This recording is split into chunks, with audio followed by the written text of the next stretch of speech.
From VOA Learning English, this is the Economics Report. The world is getting older. As more people retire each year, fewer working-age people will be there to replace them.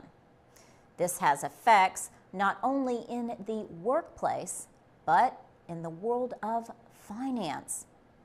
The bond rating agency Moody's says the aging population will lead to a drop in household savings. This could mean that total investments will fall and economic growth could slow. Some reports have described Japan, Italy, and Germany as the world's super-aged nations. That is the name for countries in which at least 20% of the population is at least 65 years old. Elena Dugar is head of Moody's Sovereign Risk Division. She says changes in many populations are taking place quickly. In 5 years, 6 more countries will join the list of super-aged nations, and 34 nations will be super-aged by the year 2030. Elena Dugar says this will have a big influence on labor and savings. Kishore Kulkarni is with the Metropolitan State University of Denver. He says immigration is one way to reduce the effects of an aging population. Older adults spend money differently than younger ones, and experts say the difference affects the economies of countries. But Kishore Kulkarni believes that specialized career training and productivity gains from technology could make up for the drop in the number of workers. He also says that an aging population will be less of a problem in countries where older people are highly valued. And most experts agree that young workers will have to work longer and retire later than today's older workers. For VOA Learning English, I'm Laurel Bowman.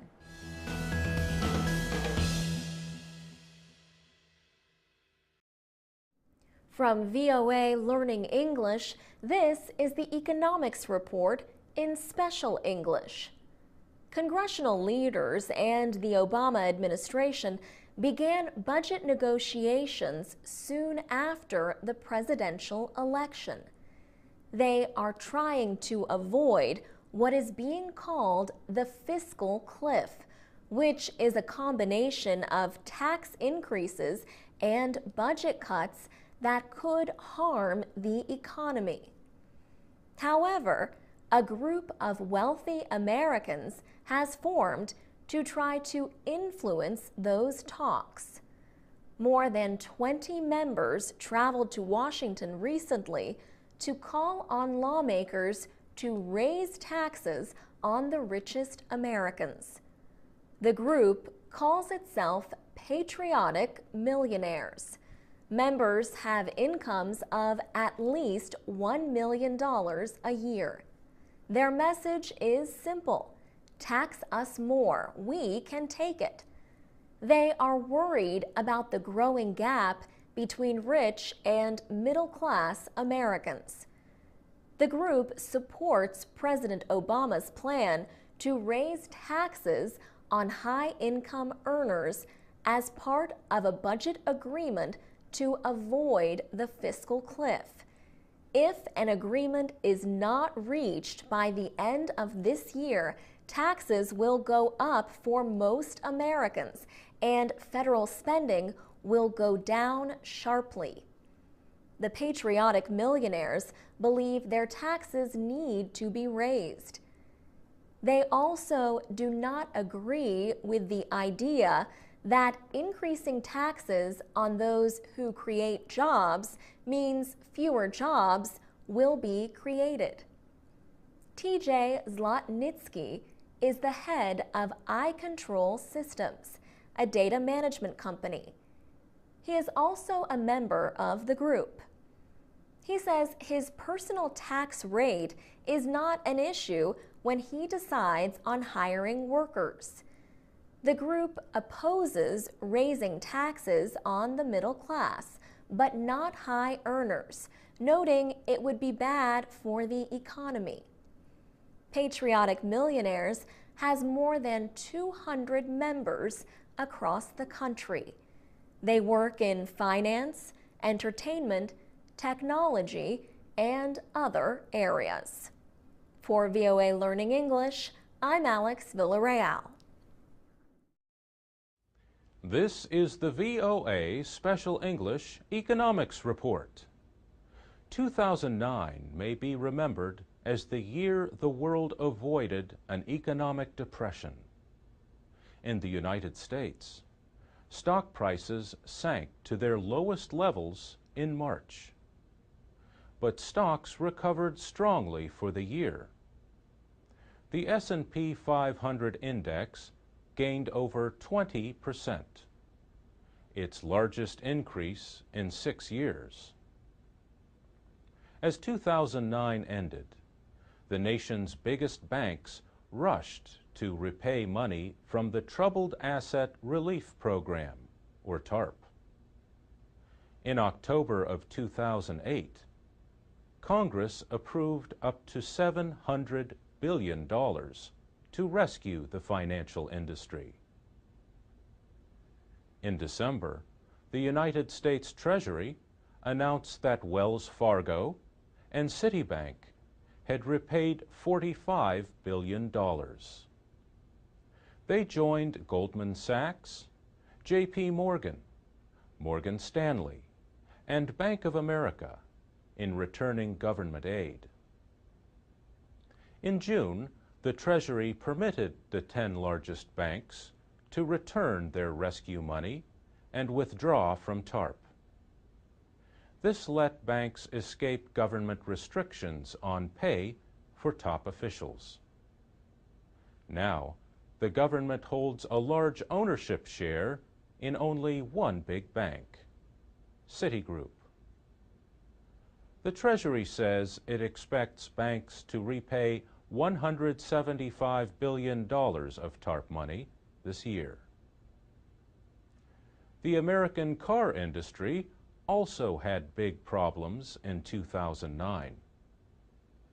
Chrysler and General Motors sought bankruptcy protection from their creditors.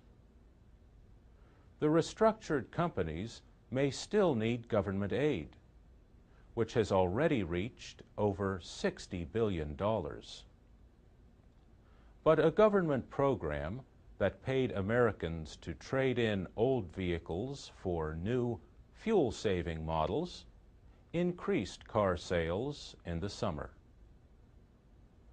The Ford Motor Company refused government aid and is working to become profitable again by 2011. And there are signs that the industry is starting to recover.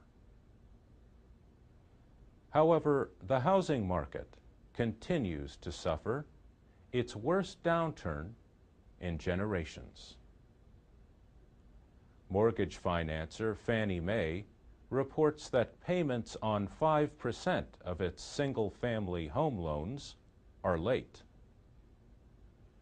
The 10% unemployment rate has meant that many people are struggling with their house payments. Still, consumer confidence grew in December.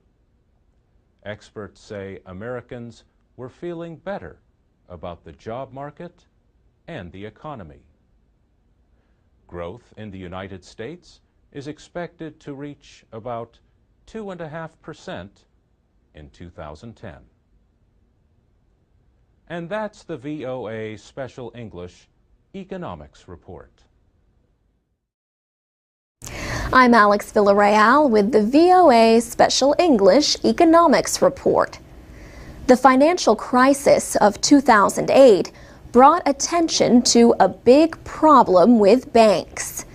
Many banks did not have enough money in reserve to protect against their losses.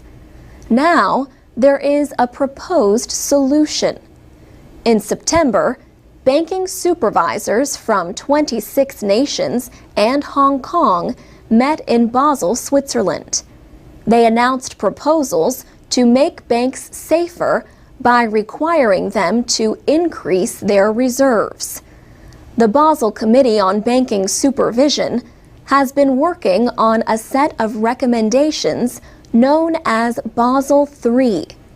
These are based on agreements reached in July by officials from a group of leading industrial nations. The goal is to stop the cycle of easing rules on banks in good times and tightening them only after a crisis. Under the new rules, banks would have to hold reserves equal to 7% of their risk-weighted assets. Mainly, this means loans. Currently, banks are required to hold 2% in reserve.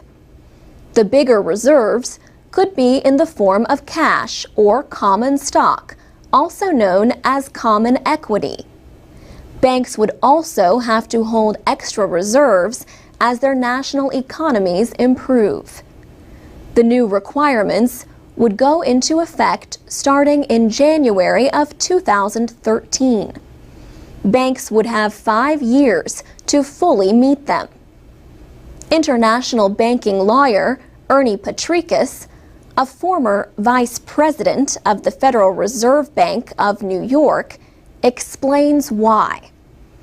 He says, "We cannot be telling banks on the one hand, raise capital right away, and on the other hand, lend more." One way for banks to meet the proposed new rules would be to sell more of their stock. That is what Germany's Deutsche Bank did in September. It announced a sale offer valued at over $11 billion. Ernie Patricus thinks chief executive officers of banks have 3 choices. He says one is to go out and raise more common equity. Another one is to not pay dividends. And that is not something most CEOs want to do because their shareholders aren't going to be particularly happy. And the third choice is sell assets, downsize the bank.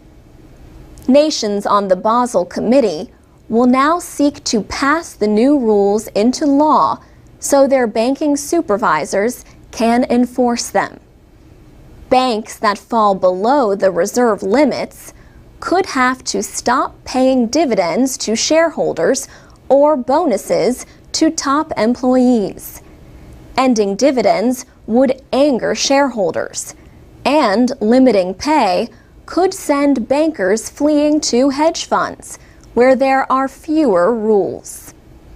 For VOA Special English, I'm Alex Villarreal. This is the VOA Special English Economics Report. Central bankers have to choose their words carefully, so they often say little in public, or little that makes sense. But the United States Central Bank says it is trying to be more clear and timely in communicating its policies. The latest example, a press conference by Chairman Ben Bernanke. The April 27th event was the first of its kind in the 98-year history of the Federal Reserve. In his opening comments, Mr. Bernanke explained a decision by the Federal Open Market Committee to leave its main short-term interest rate near zero. The committee had just completed a 2-day meeting. Mr. Bernanke said, "The committee continues to anticipate that the economic conditions, including low rates of resource utilization, subdued inflation trends, and stable inflation expectations, are likely to warrant exceptionally low levels for the federal funds rate for an extended period." In other words, the economy is not growing fast enough to worry about inflation. A reporter asked what an extended period means to the Fed.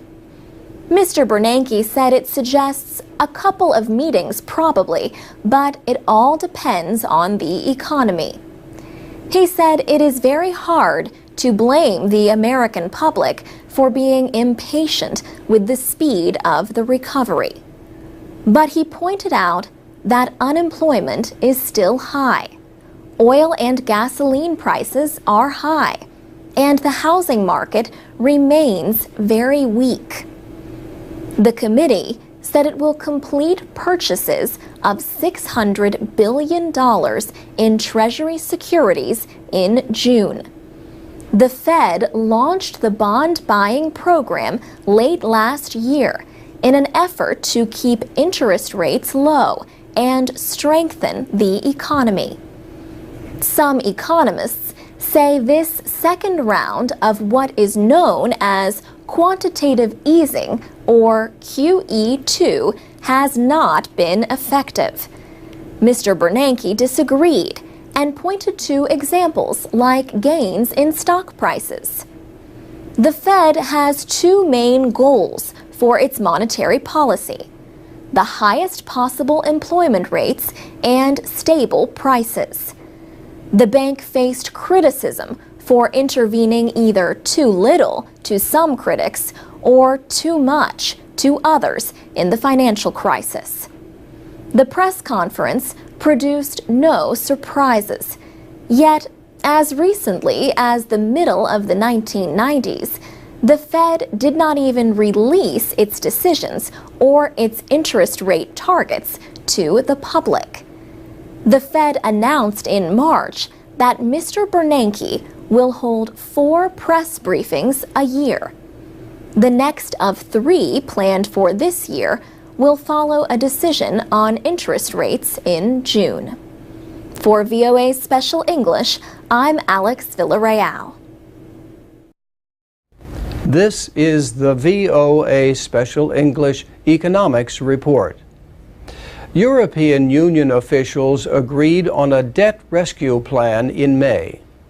They also got a message from Britain's new governing parties.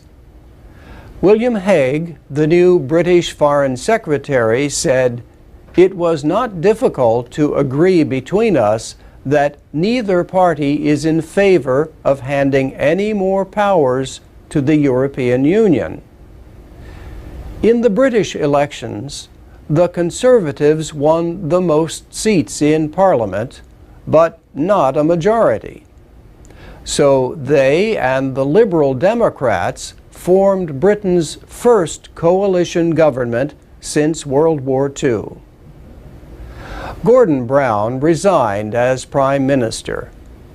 His Labour Party held power for 13 years, the last 3 under him. In his place moves David Cameron of the Conservative Party. At 43, he is Britain's youngest head of government since 1812. Nick Clegg of the Liberal Democrats is his deputy. Their new government will have to deal with Britain's own debt crisis. The budget deficit is about 12% of the economy. David Cameron has promised $9 billion in budget cuts as a start. Both parties agreed to make no proposal for Britain to join the 16 countries that use the euro. Markets eased after the announcement of a nearly $1 trillion rescue plan. It involves loans, debt guarantees, and other support to euro area countries with heavy debts. Some of the money will come from the International Monetary Fund. The EU Monetary Affairs Commissioner said the debt crisis is a serious threat. The crisis in Greece has threatened to spread to other countries and has led to protests and violence over spending cuts. But now, interest rates for borrowing by troubled countries like Greece and Portugal have fallen sharply. Many people blame the Greek crisis for the sudden drop in American stock markets in May. It may have played a part, but officials told Congress they were still investigating the causes of the so-called flash crash. Major stock exchanges have agreed to develop a plan to prevent a disorderly market like that again. The idea is to slow trading in a coordinated way.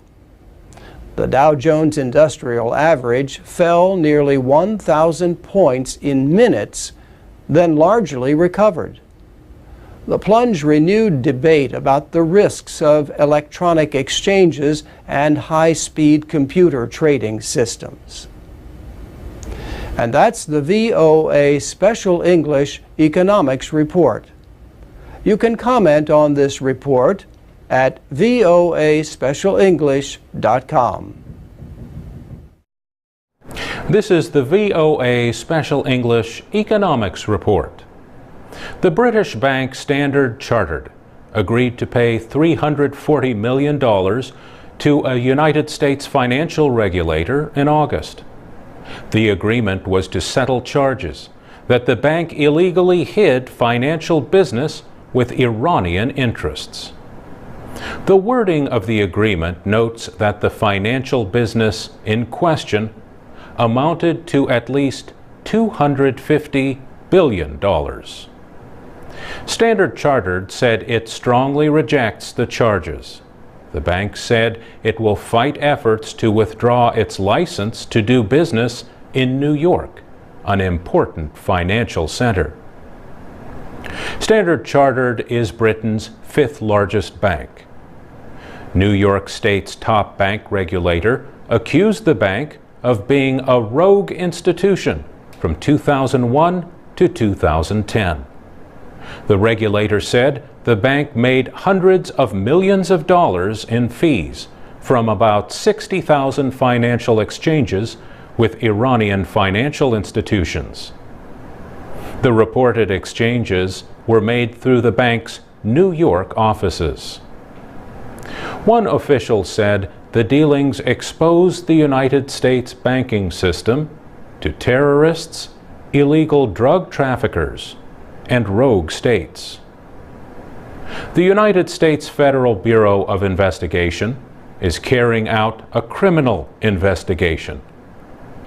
Other United States regulators also have opened investigations and are not part of the settlement. United States law has tightly controlled financial dealings with Iran since 1979. That year, 52 Americans were taken hostage in Tehran for 444 days. But Western concerns about Iran's possible nuclear program are central to the case. Bank expert Bert Elley told VOA that the investigation is part of an effort by several Western countries to limit Iran's nuclear program. They accuse Iran of trying to develop a nuclear weapon. He said enforcement of the Bank Secrecy Act and other laws is part of an effort by financial officials to cut off money flows to Iran. This is to make it as difficult as possible for Iran to sell its oil around the world and to buy equipment and parts for nuclear enrichment activities. Standard Chartered is not the only British bank that has faced fines recently. Barclays agreed to pay fines of about $450 million to American and British officials in July. Barclays is one of 18 banks that set an important measure of borrowing costs for banks, the London Interbank Offering Rate, or LIBOR. Officials said Barclays lied to them about its interest costs. This made the bank appear stronger than it was. But LIBOR is used to set many interest rates paid by millions of people around the world. For VOA Special English, I'm Mario Ritter.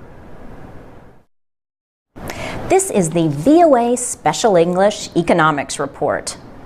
Burma is in a good position to make big gains in Asia's fast-growing markets. But development must include all of society and be sustainable for Burma to reach its goals. That is what the Asian Development Bank said in a recent report. Sin Young Park is an economist with the bank. She says Burma's economic position is strengthened by its natural resources such as oil, gas, and minerals. It also has two large and growing neighbors, India and China. And the nation is young. 1 in 4 of its citizens are under the age of 30. But Burma has a long way to go. After 50 years of military rule, it is one of Asia's poorest countries. Basic infrastructure like roads, bridges, and railways are not developed, and only 30% of rural people have electricity. Burma is trying to increase foreign investment. Its civilian government has struggled with a new foreign investment law. Some versions of the law restricted foreign ownership in some industries and ban it completely in others. Sean Turnell is an economist with Australia's Macquarie University. He said the foreign investment law faced local disapproval or pushback. He said in some cases there appears to be a walling off of some industries to foreigners. For years, Burma's military closely controlled the economy. Relatives and friends of military members received rich contracts. Now, the civilian government wants to expand services and manufacturing. It has considered giving foreign companies low tax rates so they will invest. But experts say this could be a mistake. Sean Turnell says investors are concerned about infrastructure problems, not taxes. Economists also say tax breaks for local businesses may not be the answer either. They say the lack of access to credit for farmers and businesses in Burma is a bigger problem. Reform in Burma is still in the early stages. The country recently announced new rules ending direct government censorship of news media. Reporters now must send censors their work after it is published instead of before. Some reporters say they will wait to see if this means more freedom. Sin Young Park says investors too are waiting to see if reform will succeed. It is really going to take a while, she says, before the investors do believe that this reform is sincere and the government is not going to retrench. For VOA Special English, I'm Laurel Bowman. This is the VOA Special English Economics Report. Business is the most popular subject for international students in the United States. At last count, 22% of foreign students at American colleges and universities were studying business and management. The Institute of International Education in New York says engineering was the second most popular field. Thomas Kosei is a professor of marketing and business at the University of Richmond in Virginia. He says international students who want to study business need to have good English skills. At the same time, native English speakers who work with foreign companies may need to learn some new communication skills themselves. This is because the world has more non-native speakers of English than native speakers.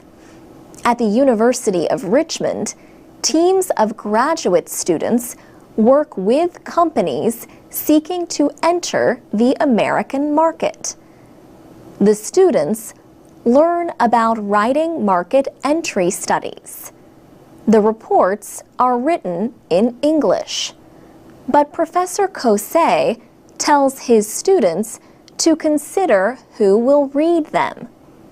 He said his students have to write the report so that it can be understood by someone who is an English speaker but not a native English speaker. For example, he tells his students to avoid jargon and other specialized terms that people might not know in their own language. This can be good advice even when writing for other native speakers. But effective communication involves more than just words. Kay Westerfield is director of the International Business Communication Program at the University of Oregon. She says you must have the language skills as well as cultural intelligence. Cultural intelligence means the need to consider local behaviors in everything from simple handshakes to speaking to large groups. Still, Kay Westerfield says the ability of foreign workers to speak English is becoming more important to companies looking to off-source operations to other countries. Also, she says English skills often provide a competitive edge for business students when they seek jobs. She said, as one business student in West Africa put it, English is a lifeline. For VOA Special English, I'm Alex Villarreal. We offer live English lessons Monday through Friday at the VOA Learning English page on Facebook. You can also read and listen to our programs and find activities for English learners at voaspecialenglish.com. And we have podcasts on iTunes. I'm Alex Villarreal with the VOA Special English Economics Report. Business is the most popular subject for international students in the United States. At last count, 21% of foreign students at American colleges and universities were studying business and management. The Institute of International Education in New York says engineering is the second most popular field, in case you were wondering. Thomas Kosei is a professor of marketing and business at the University of Richmond in Virginia. He says international students who want to study business need to have good English skills and not just to study at his school. But the world has more non-native speakers of English than native speakers. As a result, Americans working with foreign companies may need to learn some new English skills themselves. At the University of Richmond, teams of graduate students work with companies seeking to enter the American market. The students learn about writing market entry studies. The reports are written in English, but Professor Kosei tells his students to consider who will read them.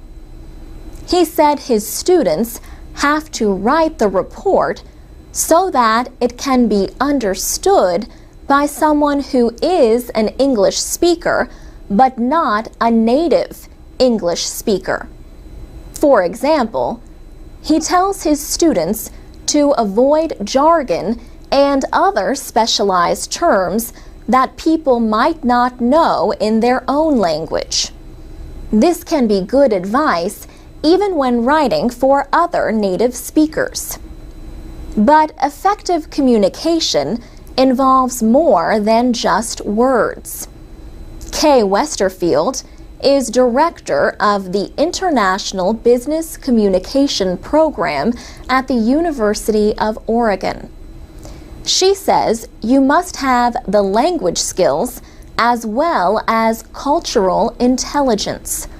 Cultural intelligence means the need to consider local behaviors in everything from simple handshakes to speaking to large groups. Still, Kay Westerfield says the ability of foreign workers to speak English is becoming more important to companies looking to move operations to other countries, or, as she puts it, to offsource. Also, she says English skills often provide a competitive edge for business students when they seek jobs. She said, as one business student in West Africa put it, English is a lifeline. For VOA Special English, I'm Alex Villarreal. You can read and listen to our programs and find activities for English learners at voaspecialenglish.com. We're also on Facebook and Twitter at VOA Learning English.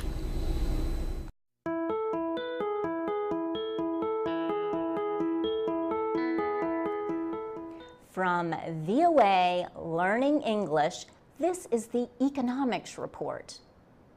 In Britain, demonstrators recently protested outside the Treasury to call on the world's richest countries to act against tax havens. These are countries or territories that have low tax rates for businesses. Companies can place their profits in tax havens to avoid the higher tax rates of countries where they earned the income. An investigation found that tax havens cost Africa $38 billion every year in lost taxes.